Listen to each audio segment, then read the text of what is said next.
Hello students, हमारा पाठ रचना के आधार पर वाक्य भेद कंप्लीट हो चुका है।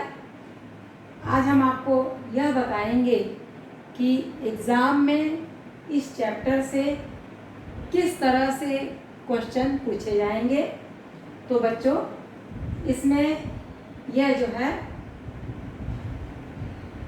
वाक्य पहचान नंबर 1 है। वाक्य की पहचान पूछी जा सकती है। वाक्य की पहचान मतलब सरल वाक्य है, संयुक्त वाक्य है या मिश्र वाक्य है। वाक्य रूपांतरण मतलब वाक्य को बदलना, सरल वाक्य का संयुक्त वाक्य में बदल सकता है, मिश्र वाक्य में पूछ सकता है या मिश्र वाक्य को सरल वाक्य में पूछा जा सकता है। तो वाक्य रूपांतरण। तीसरा है उद्देश्य और विधेय, जो कि हमने अपने पहले वाले वीडियो में बताया था, जो कि सरल वाक्य में उद्देश्य और विधेय। अभी हम एक बार और रिवाइज कर देंगे। फिर प्रधान वाक्य और आश्रित वाक्य पूछ सकता है, कोई सेंटेंस दे सकता है, उसमें पूछ सकता है कि इसमें बताओ कि प्रधान वाक्य कौन सा है या आश्रित उपवाक्य कौन सा है। और उसके बाद आश्रित उपवाक्य के भेद, जो कि मैंने 3 बताए थे आपको। कौन कौन से, यहाँ पे लिख देते हैं। संज्ञा उपवाक्य, विशेषण उपवाक्य और क्रिया विशेषण।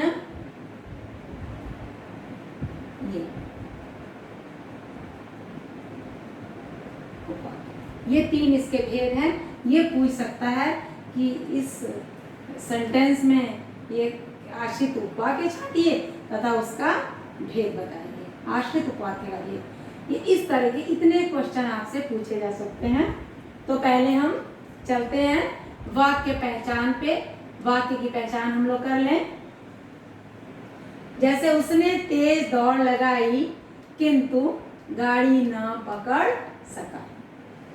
यहाँ पे उसने तेज दौड़ लगाई, यह वाक्य एक में अपने आप में पूरा हो गया। हम बार बार आपसे यह बात कह चुके हैं कि संयुक्त वाक्य में दोनों वाक्यों का अपना महत्व होता है, दोनों वाक्य स्वतंत्र होते हैं, लेकिन मिश्र वाक्य में एक वाक्य पर दूसरा वाक्य आश्रित होता है।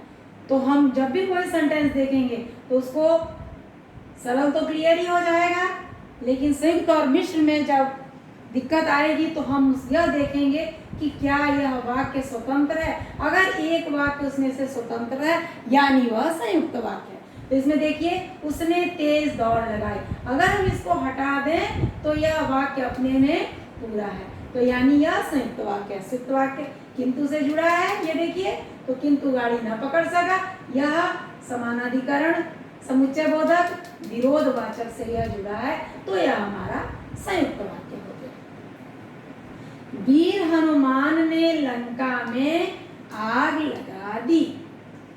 यहाँ पे क्या है? वीर हनुमान ने लंका में आग लगा दी। यह वाक्य हमारा जो है वह सरल वाक्य के अंतर्गत आएगा। इसमें मुख्य कार्य जो है आग लगाने की है, और यह हमारा जो है इसमें उद्देश्य और विधेय के अंतर्गत ही आ जाएगा। यह हमारा वीर हनुमान हो जाएगा, और यह लंका में आग लगा दी, यह हमारा विधेय हो जा रहा है। फिर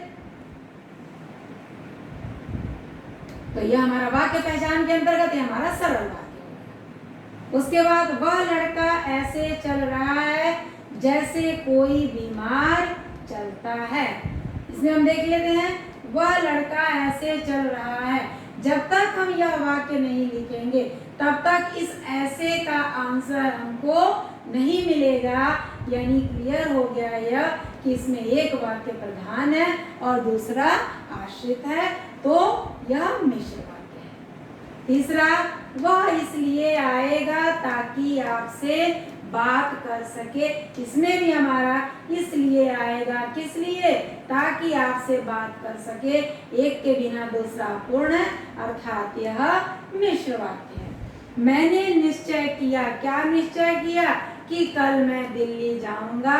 इसमें भी एक पर दूसरा डिपेंड है, यानी यह मिश्र वाक्य है। यह वही आदमी है जिसने मेरा पर्स चुराया था। इसमें भी यह वही का आंसर तब तक नहीं मिलेगा जब तक हम यह नहीं लिखेंगे, यानी यह हमारा मिश्र वाक्य है। जब मैं स्टेशन पहुंचा तब गाड़ी जा चुकी थी। इसका जब का आंसर जो है इसमें छुपा है, तब के बिना यह अपूर्ण है, यानी यह मिश्र वाक्य है। वह इसलिए आएगा ताकि आपसे बात कर सके। इसमें भी इसलिए का तब तक आंसर नहीं मिलेगा जब तक हम यह नहीं लिखेंगे, यानी यह भी मिश्र वाक्य है।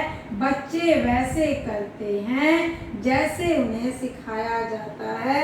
इसमें भी वैसे करते हैं, कैसे करते हैं, जैसे उन्हें सिखाया जाता है। इसमें आंसर इसका आ रहा है, इसके बिना इसका आंसर नहीं है, यानी यह मिश्र वाक्य है। ज्यों ही मैं स्टेशन घर पहुंचा बारिश शुरू हो गई। ज्यों ही का तब तक नहीं हमको पूरा अर्थ पता चलेगा जब तक हम बारिश शुरू हो गई नहीं लिखेंगे।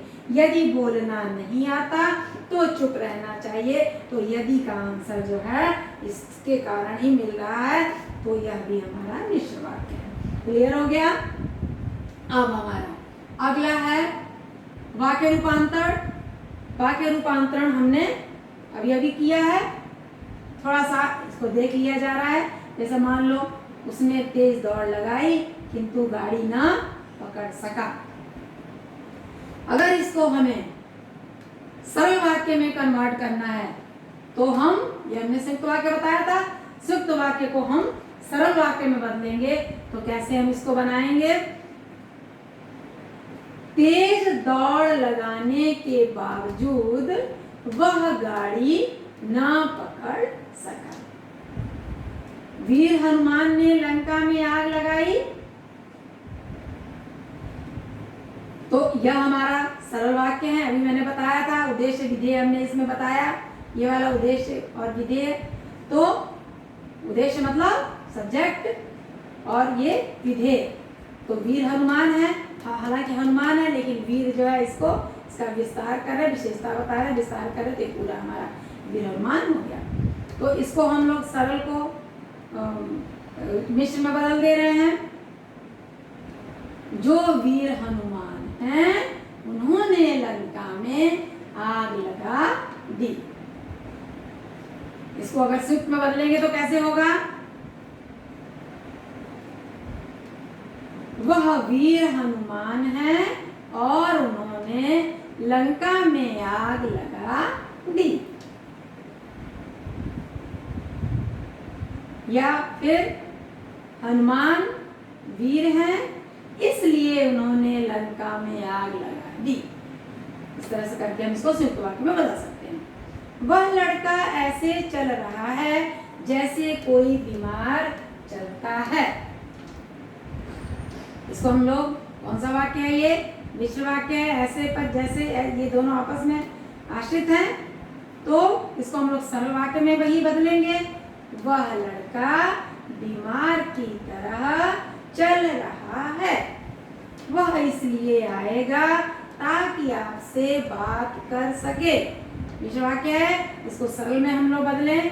वह आपसे बात करने के लिए आएगा। वह आपसे, उसका उद्देश्य है ताकि आपसे बात कर सके, तो इसको हम लोग सरल वाक्य में कन्वर्ट करेंगे। वह आपसे बात करने के लिए आएगा। मैंने निश्चय किया कि कल मैं दिल्ली जाऊंगा।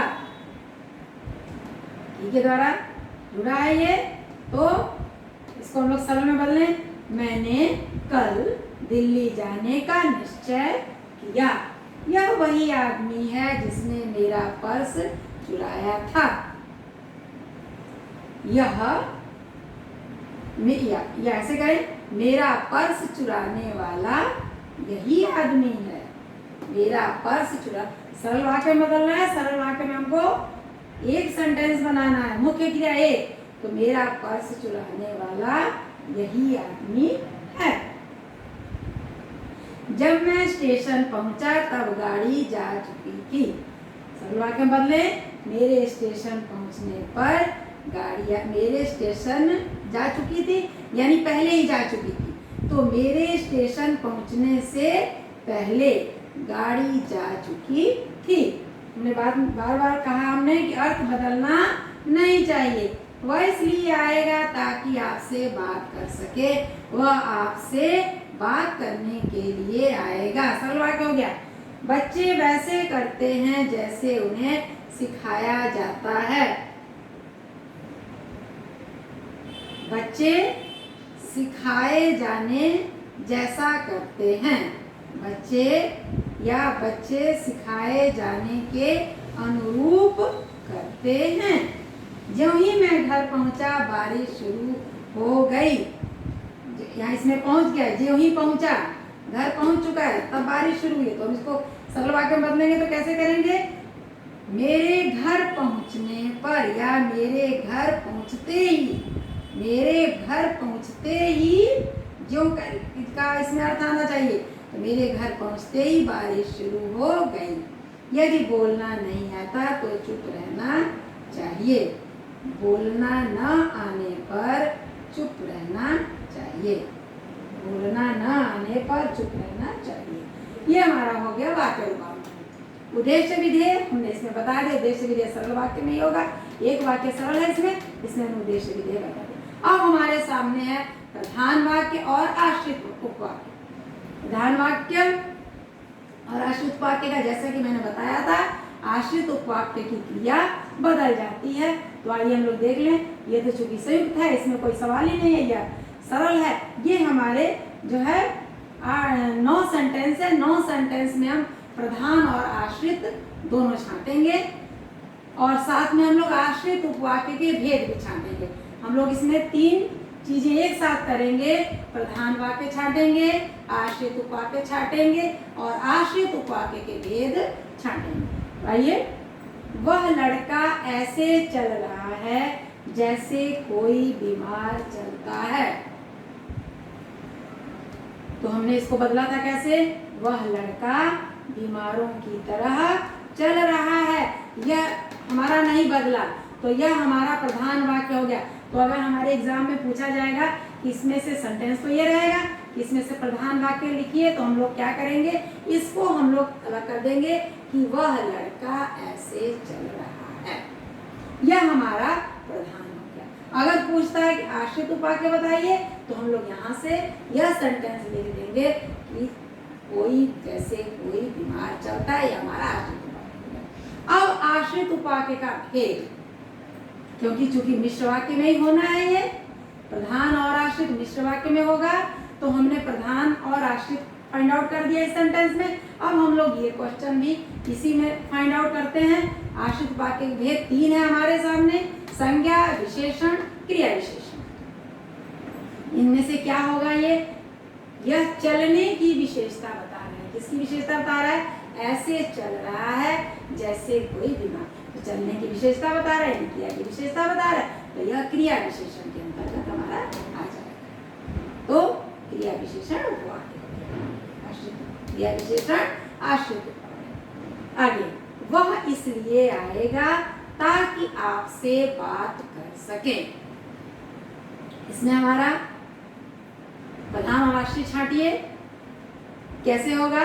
वह आपसे बात करने के लिए आएगा, यानी यह हमारी चेंज नहीं हुई, यह हमारा प्रधान हो गया।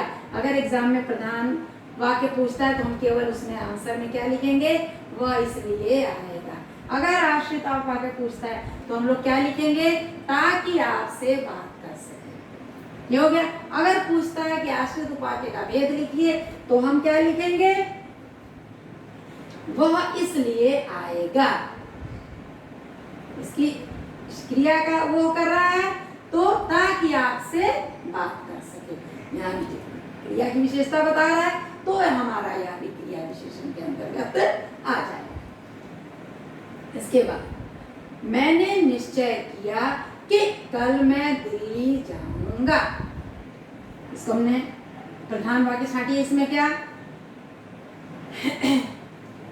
मैंने कल दिल्ली जाने का निश्चय किया, यानी यह हमारा जो है वह प्रधान वाक्य हो गया। प्रधान वाक्य हमारा यह हो गया गया क्या, और यह हमारा हो गया कल मैं दिल्ली जाऊंगा। मैंने बताया भी था कि इसकी पहचान यही है, एक तो कन्वर्ट हो जाती है क्रिया और दूसरा क्या है समुच्चय बोधक अव्यय से जो वाला पार्ट जुड़ा है, तो यहाँ पे ये वाला जुड़ा है, तो यह आश्रित वाक्य हमारा हो गया। अब अगला है हमारा आश्रित वाक्य के भेद। इसमें से छांटिए किसके अंतर्गत, इन तीनों में से किसके अंतर्गत आएगा। तो मैंने कहा था कि जो की से मैंने निश्चय किया कि कल मैं दिल्ली जाऊंगा, इसमें क्या है की से जुड़ा है ये, और मैंने निश्चय किया, तो यह हमारा जो है वह संज्ञा उपवाक्य के अंतर्गत आ जाएगा। अब यहाँ देखिए, यह वही आदमी है जिसने मेरा पर्स चुराया था। इसमें इसकी विशेषता बता रहा है, कौन सा आदमी है, वही आदमी। तो यह अगर ये पूछा जाए आश्रित उपवाक्य का भेद वाला क्वेश्चन पूछा जाएगा, तो यह ऑब्वियसली यह हमारा विशेषण उपवाक्य हो जाएगा। विशेषण आश्रित, वही आदमी है, इस पे हम लोग ध्यान देंगे कि वही आदमी है जिसने मेरा, वही और जिसने लिखा है, तो यह हमारा विशेषण के अंतर्गत दिया जाएगा। और प्रधान और आश्रित में से क्या हो जाएगा, मेरा पर्स चुराने वाला यही आदमी, वही आदमी है, यह हमारा प्रधान हो जाएगा। इसमें चेंज नहीं हो रहा है ऐसे ही रह रहा है, और पर्स चुराया था चुराने वाला हो जा रहा है, तो यह हमारा आश्रित उपवाक्य। जब मैं स्टेशन पहुंचा तब गाड़ी जा चुकी थी। गाड़ी जा चुकी थी, कब जा चुकी थी, जब और तब। समय बता रहे हैं, समय बता रहे हैं, तो किसमें समय आता है, क्रिया विशेषण के अंतर्गत आता है। क्रिया विशेषण के अंतर संज्ञा और विशेषण में तो आएगा नहीं, क्रिया विशेषण में ही आएगा। तो यह हमारा इस क्वेश्चन में अगर आश्रित वाक्य का भेद पूछा जाएगा, तो यह हमारा आ जाएगा क्रिया विशेषण के अंतर्गत। अगर इसमें प्रधान और आश्रित वाक्य पूछा जा रहा है, तो यह हमारा कौन सा हो जाएगा, जब और तब मेरे स्टेशन पहुंचने पर गाड़ी जा चुकी थी। यह हमारा गाड़ी जा चुकी थी नहीं बदल रहा है, यह वाला बदल रहा है, तो यह हमारा आश्रित वाक्य हो गया। अगर प्रधान वाक्य पूछा जाता है, तो यह हमारा प्रधान वाक्य हो जाएगा। वह इसलिए आएगा ताकि आपसे बात कर सके, वह आपसे बात करने के लिए आएगा। आएगा नहीं बदल रहा है, यह हमारा जो है वह प्रधान वाक्य हो गया, और यह हमारा आश्रित उपवाक्य हो गया। और आश्रित उपवाक्य के भेदों के अंतर्गत क्यों, इसलिए आएगा, आने का बता रहा है, ताकि आपसे बात कर सके, तो क्रिया विशेषण के अंतर्गत ये हमारा आ जाएगा। बच्चे वैसे करते हैं जैसे उन्हें सिखाया जाता है। यहाँ भी करते हैं कैसे, वैसे क्रिया की विशेषता बता रहा है, यानी हमारा यह क्रिया विशेषण में आ जाएगा। और इस वाले क्वेश्चन का प्रधान और आश्रित में से बच्चे सिखाए जाने के अनुरूप करते हैं, तो ये हमारा करते हैं चेंज नहीं हो रहा है, प्रधान रहेगा, और जैसे उन्हें सिखाया जाता है ये हमारा आश्रित में चला जाएगा। ज्यों ही मैं घर पहुंचा बारिश शुरू हो गई। मेरे घर पहुंचते ही बारिश शुरू हो गई, तो ये हमारा नहीं बदल रहा है, यह हमारा प्रधान हो जाएगा। और यह हमारा आश्रित समय 14 से जुड़ा भी है यहाँ से, तो यह हमारा आश्रित हो जाएगा। और आश्रित उपवाक्य के भेद के अंतर्गत इन तीनों में से यह क्या हो जाएगा, ज्यों ही समय बता रहा है, ये क्रिया के होने का, घर पहुंचने का समय बता रहा है, यानी यह क्रिया विशेषण के अंतर्गत आएगा। यदि बोलना नहीं आता तो चुप रहना चाहिए। यह क्या कह रहा है, बोलना नहीं आता, बोलने की विशेषता बता रहा है, क्रिया की विशेषता बता रहा है, यानी यह क्रिया विशेषण में तो क्या करना चाहिए, चुप रहना चाहिए, तो क्रिया की विशेषता बता रहा है। तो आश्रित उपवाक्य के भेद के अंतर्गत यह क्रिया विशेषण में हो जाएगा। और प्रधान और आश्रित में से कौन सा हो जाएगा, बोलना ना आने पर चुप रहना चाहिए, तो हमारा यह चुप रहना चाहिए जो हमारा यह प्रधान वाक्य हो जाएगा। और यदि बोलना नहीं आता, यह हमारा आश्रित उपवाक्य हो जाएगा। और यह के आश्रित यहाँ से जो है यह समुच्चय बोधक से जुड़ा भी है। तो इस तरीके से हमारे प्रश्न आएंगे, ये आप लोग रिवाइज कर लीजिएगा। मैं आपको इसमें दूंगी क्वेश्चन आंसर, असाइनमेंट भेजूंगी, उसमें मैं सब ये लिखूंगी। आप लोग जो है इसको इसकी प्रैक्टिस जरूर कर लीजिएगा। और इन हेडिंग पे आपको विशेष ध्यान देना है कि एग्जाम में ये चीजें पूछी जाएंगी। वाक्य पहचान करना पूछा जाएगा, वाक्य रूपांतरण करना पूछा जाएगा, उद्देश्य और विधेय पूछा जाएगा, प्रधान वाक्य और आश्रित उपवाक्य पूछा जाएगा, और आश्रित उपवाक्य के भेद या उपभेद जो भी कह लीजिए, आश्रित उपवाक्य के भेद, संज्ञा, विशेषण और क्रिया विशेषण, इन तीनों में से ये आपको दिमाग में रखना है। इसके अंतर्गत आपको जो है तैयारी करनी है, इस पे आपको ध्यान देना है। ये हो गया। और दूसरी चीज, जब भी जो मिश्र वाक्य है आपका, मिश्र वाक्य में आपको यह ध्यान देना है कि इसमें एक वाक्य दूसरे पे आश्रित होता है, और संयुक्त वाक्य में क्या है, दोनों वाक्य जो है हमारे स्वतंत्र होते हैं। उसको आप देख लीजिएगा, अलग करके देख लीजिए। अगर उसका अर्थ अपने में पूर्ण हो जाता है तो वह संयुक्त वाक्य है। अगर एक सेंटेंस का अर्थ जानने के लिए दूसरे सेंटेंस की, विशेष सेंटेंस की आवश्यकता पड़ती है तो वह मिश्र वाक्य है। क्लियर?